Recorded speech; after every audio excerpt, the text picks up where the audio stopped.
মধুপুর নামের একটি গ্রামে এক হোটেল ব্যবসায়ী ছিল। সে খাবার নষ্ট করা একদমই পছন্দ করত না। তার নিয়ম ছিল যে যাই খাক না কেন তাকে সবকিছু খেতে হবে। প্লেটে অবশিষ্ট অংশ রাখা যাবে না। এই জন্য সে তার হোটেলের সামনে একটি নোটিশ বোর্ড রেখেছে, খাবার নষ্ট করলে শাস্তি পেতে হবে।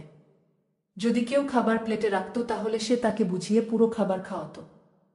আবার যদি কেউ পুরোটা না খেতে চাইত তাহলে সে তাকে ধরে মারত। আরে ভাই, আমাকে মারছেন কেন?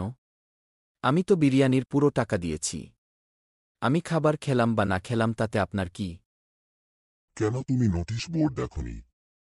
সেখানে তো লেখা আছে খাবার না খেলে শাস্তি পেতে হবে। এই দেশে এত লোক না খেয়ে মারা যায়, আর তুমি এভাবে খাবার নষ্ট করো, এটা আমি মানতে পারবো না। এই জন্য আমার হোটেলে এই নিয়ম। যাও যাও, আমার হোটেলে কখনো আসবে না। যাও এখান থেকে। এই হোটেলে ননভেজ কোরমা অনেক জনপ্রিয় ছিল। বিভিন্ন ধরনের কিচেনের ননভেজ কোরমা একটি বড় প্লেটে করে পরিবেশন করা হতো। পরিবার নিয়ে যারা আসতো তারাই এসব খাবার অর্ডার করত, কারণ একজন ব্যক্তির পক্ষে সবকিছু খাওয়া সম্ভব না। পাশের গ্রামে সিরাজ নামে এক ব্যক্তি ছিল। সে মানুষের কোনো কথা ঠিকমতো না শুনেই তার নিজের মতো করে কথা বলতো। কিরে, কেমন মানুষ তুই? আমি যা বলতেছি তা ঠিকভাবে না শুনে আমার সাথে তর্ক করতেছিস। তুই কোনোদিন ঠিক হবি না, পাগল কোথাকার। এইভাবে বলে সেখানকার লোকজন চলে গেল।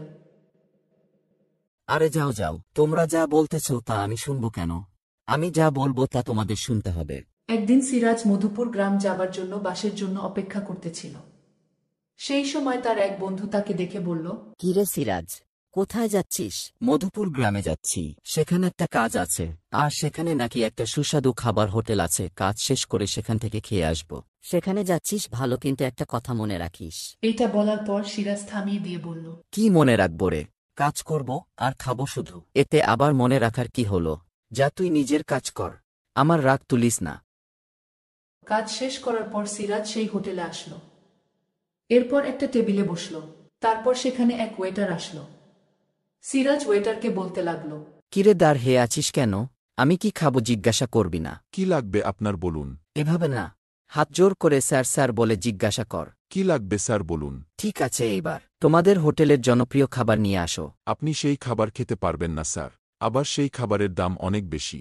আমাকে কি মনে করছিস আমি কি টাকা দিতে পারবো না? জানিয়ে আয়। কিন্তু স্যার, আপনি যদি খেতে না পারেন তাহলে? এত বেশি কথা বলিস কেন? যা খাবার নিয়ে আয়। এরপর ওয়েটার চলে গেল। তারপর সিরাজের জন্য খাবার নিয়ে আসলো। এত বেশি খাবার কেন? আমি কি একাই খেতে পারবো? আমি তো এটাই বলতে চেয়েছিলাম, কিন্তু আপনি তো শুনতে রাজি ছিলেন না। আর যদি এসব খাবার আপনি খেতে পারেন তাহলে? আবার বেশি কথা বলিস। তুই খাবারের দাম নিয়ে চিন্তা করবি না, খাবারের দাম যা হবে আমি তাই দেব। এরপর সিরাজ খেতে শুরু করল। কিছুক্ষণ পর সে আর খেতে পারে না। তার প্লেটে কিছু খাবার বাকি ছিল। এইটা দেখে হোটেলের মালিক এসে সিরাজকে অনেক মারল। তুমি একে বলো নাই যে খাবার খেতে না পারলে মার খেতে হবে? এই লোক তো বলারই সুযোগ দেয় নাই আমাকে। ওহ আচ্ছা, কেন তুমি নোটিশ বোর্ড দেখোনি? খাবার নষ্ট করো কেন? এখন মার খাও। এসব বলার পর সিরাজকে মারতে লাগলো।